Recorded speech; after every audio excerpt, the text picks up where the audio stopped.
Hi, my name is Marisa Bate, and today I'm here with Jess Phillips, Labour MP for Birmingham Yardley. And Jess has written an amazing new book called Every Woman, One Woman's Truth, about speaking the truth. So, in the spirit of truth speaking, I was hoping... Are you asking for it with a book Well, title like that, aren't there's you? no hiding. I'm going to ask you some questions. Okey-doke. And I'm going to hope that you're going to be really truthful. I'll try and be as honest as is humanly possible. So, to begin with, why did you write the book? The actual truth is because somebody asked me to. It's the truth. Had lots of people been asking you to? I was approached by about 3 different book agents. What seems like a lifetime ago. I had not been in Parliament very long. And one of them, Laura, who is my actual book agent, she really persisted.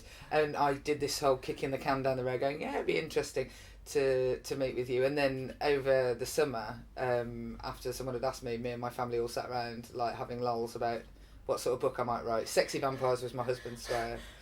But still time to get Sexy Vampires in. But then when I eventually met my editor, she sort of steered me away from Sexy Vampires. Good. But yes, good editing. And Laura just really persisted, and she came here and asked to meet me for coffee, and she was really helpful in the sort of what she thought would be a good idea of a book to write and where my voice would come out the best. I mean, some of the ideas that my friends probably supported it. Again, we were back to Sexy Vampires. Poor editor was that. Yeah, and my friends started to talk like as if they were speaking in sort of prose. Like a man approached us, he was hirsute. they'd start speaking like that just to take the mick out of me. What makes you angry?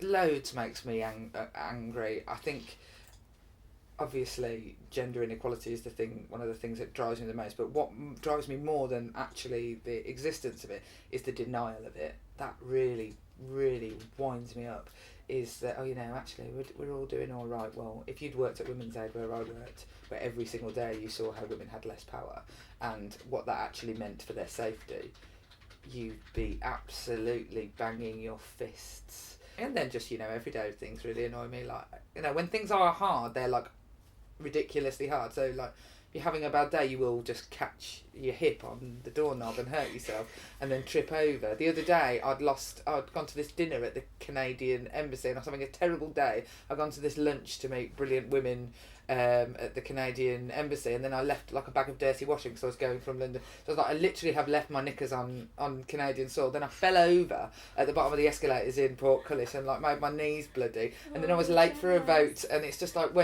as my dad used to say, just because your house is burnt down doesn't mean your wife won't run off with the neighbour. I think people would be surprised, but I am terribly anxious. I think people would be really surprised. Really surprised. I am quite an anxious person. I mean, but only when there are other things in my life that I can't control will it come out. But most of the time, I'm just gliding through life. Does that make your job more difficult? Well, it makes it incredibly difficult at times, doesn't it? Because, I mean, during June, when within a week, Joe was murdered, we had the referendum, and the country no longer had a Prime Minister. And I was sick every day because going home from work every day, I would just be sick because it's just too much to deal with. And here you don't get any time to stop and deal with each of those things. You're expected just to keep on going because you've been put here to keep things going. That's your whole job. Is this job and that is hard. Worth that? Yeah, it's definitely worth it. It's definitely worth it. It's worth so much. It's such a massive privilege to be able to change things. It's such a massive privilege. If you were, I'm going to give you some names of some people, and you're going to take them to your local pub. Okay. In Birmingham. Okay. Yeah. What's your local pub called? The Hare and Hounds. Okay, so you've got to take these people to the Hare and Hounds. Yeah. Either of these. I'm going to give you a choice.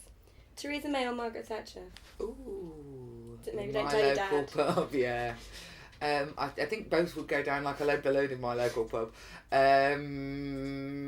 But I would take Margaret Thatcher because I've met Theresa May loads of times and I quite like to have a chat with old I bet Maggie. you've got some questions for her. Oh God, so many questions. Yeah. Why do you hate the gays? Yeah, what? And the minors. I mean, and in the Hare and Hounds, you would get both of those. Yeah. So it would be a riot. Philip Davis or Donald Trump? Oh, I'd take Donald Trump because Philip Davies is just, again, I've met him already, and he's just. He's not worth anything. It would be a boring evening because it would be like checkbox of what he was going to say. It happens to men too, you know. It happens to men. Do you want a pint? It happens to men as well. Oh, yeah, okay. And finally, Piers Morgan or Nigel Farage? I've never met Piers Morgan. I have met Nigel Farage. I would like to. Piers Morgan is just a sort of controversialist, so he again would be sort of boring to go down the pub with. Whereas Nigel Farage, I would quite like to go down the pub with Nigel Farage. Because this whole man of the people thing doesn't get me. I reckon I could totally drink him under the table. And also, I'd like to see him dancing to African beats. You're famed for your honesty. How is that met in Westminster?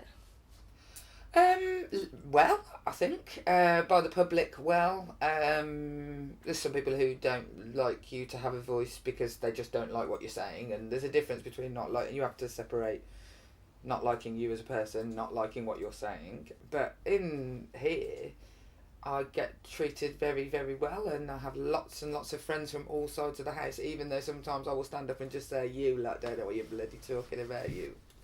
You don't know me from a cow's ass, frankly. Nobody would understand though. They would be like, "What? What is this gibberish?" And even when I challenge people on my own side and on other sides, I don't find that people. I mean, who knows? They're probably all slagging me off in the tea room. But no, I have lots and lots of very, very loving friends and colleagues in Parliament. I feel people are pleased that people are being more honest. And if anything, I'm not going to put this down to me. I think my willingness to talk about my life and to be more upfront about it, there is a change in politics at the moment where almost a sort of feminisation potentially, where you had a woman stand up and talk about how she was raped. You have people talking about their alcoholic parents. This 10 years ago would not have been the case. This just didn't happen. So I think that there is a general move towards that. So whilst I think I'm willing to push it more than most people, I think that politics is going that way. So I think it's been quite well received. What should Theresa May be doing to help victims of domestic violence? Do you think there's murmuring she has a strategy? Is it the right strategy? Yeah, well, I mean, I'm not going to comment on the strategy because there isn't really a strategy yet. It's like when she said we must care about people with mental health problems. It's like, well, what are we actually going to do? This saying things is irritating. Just that whatever the strategy is going to be, and there is not enough detail for me to comment on it, it might be absolutely marvellous. I do think that potentially she should have maybe talked to us about it, and then maybe we could have helped.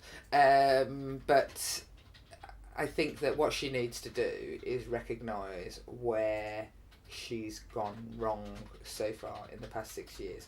And I don't for a second think that Theresa May doesn't care about domestic violence. Do you think she really cares? I genuinely believe that she cares. She's not doing it as a point scoring exercise. No, definitely not. And I worked with the Home Office civil servants for many years before I was here, and I never got any sense that they weren't trying to do the right thing. It's not necessarily their department. The Home Office ticks all the right boxes. They've got the right legislation. The only thing where they are going wrong is police cuts, and you just need more police. And the Department for Communities and Local Government need to have a proper strategy for refuge and local community support services.